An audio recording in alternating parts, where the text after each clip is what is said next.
konkurso injekcija finale prisistato jaunieji mados kūrėjai.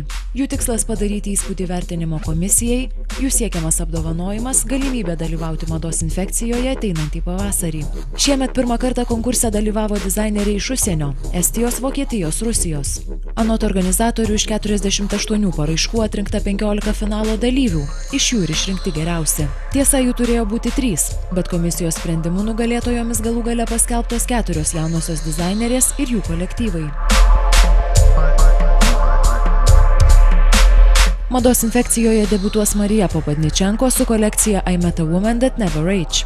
Sutikau moterį, kuri nesensta. 21 klaipėdietė studijuoja mados dizainą Italijoje. Anot jos, vienas iš šios kolekcijos įkvėpimo šaltinių buvo 50-metė britų aktorė Tilda Swinton. Tilda Swinton, moteris užsikonservavusi, niekada nesenstanti, laikas bėga, visi mes pasensam, o jinai tiesiog keliauja per amžius ir visada išlieka tokia pat, kokia yra, visada pasitikinti, visada graži. Tiesiog norėjau apsvarstyti tos pačius klausimus, kaip mes keičiamės, kaip mūsų gyvenimą įtakoja aplinka ir kaip mes galime išlikti savimi, netgi jeigu aplinka keičiasi. Pripažinimo sulaukė Mildos Šergelytės fotorobot. Londone gyvenančios kūrėjos kolekcijoje komisijos nariai sakė pajutę potencialą ir norintys pamatyti, į ką jis įvystys mados infekcijoje. Šita kolekcija sukėlė daugiausiai diskusijų žiūri tarpe. Man jinai asmeniškai yra labiausiai mada. Ta prasme, tai, kas yra neprimiktinai, nekišamai, neprikišamai, nėra labai deklaratyvų, o tiesiog eina iš tokio jausmo ir iš prūsimo ir būtent to pajautimo proporcijų, pajautimo faktūrų ir netgi stiliaus, sakyčiau. Viena iš nugalėtojų vieningai pripažinta Kristel Kuslapu iš Estijos.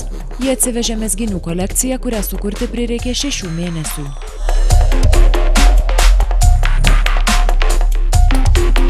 The collection is actually my baby.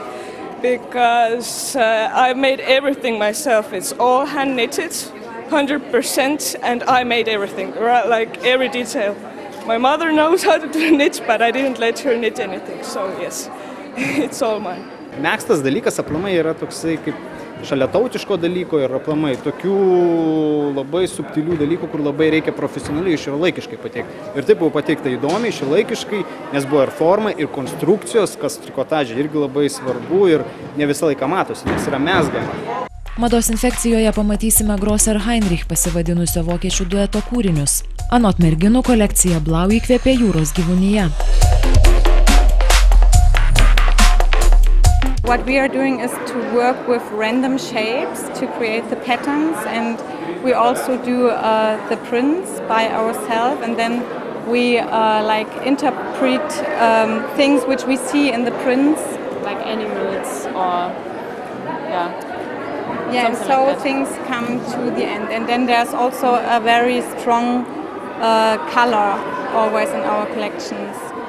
Festivalis Mados infekcija Vilniuje kovo pabaigoje.